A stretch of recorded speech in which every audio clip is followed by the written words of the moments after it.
যে ব্যক্তি চুপচাপ পরিশ্রম করে যায় তার সাফল্য ঠিক সবার কাছে পৌঁছে যায়। এজন্য বলবেন কম, পরিশ্রম করবেন বেশি, বাকি তো মানুষ ঠিক বলে দেবে। তো নমস্কার, আজকে আলোচনা করব বৃশ্চিক রাশির জন্য এপ্রিল মাস কেমন যাবে। সব থেকে আগে জেনে নেব আপনার হেলথের ব্যাপারে। স্টমাক রিলেটেড প্রবলেম হতে পারে, পেটের সমস্যা হতে পারে, এই দিকটা আপনাকে ধ্যান দিতে হবে। এরপর জানবো পড়াশোনার ব্যাপারে। পড়াশোনার ক্ষেত্রে মন ডাইভার্ট হতে পারে, পড়াশোনার ক্ষেত্রে কনফিউজেশন তৈরি হতে পারে, এই দিকটা আপনাকে ধ্যান দিতে হবে। এরপর জানবো লাভ লাইফের ব্যাপারে।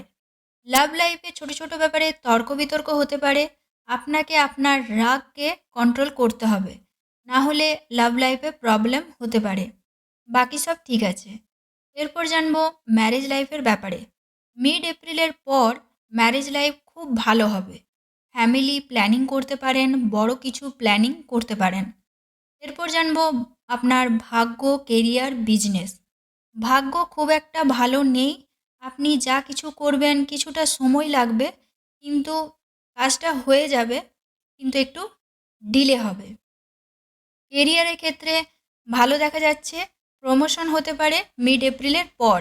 বিজনেসের ক্ষেত্রেও ভালো দেখা যাচ্ছে, প্রফিট হতে পারে।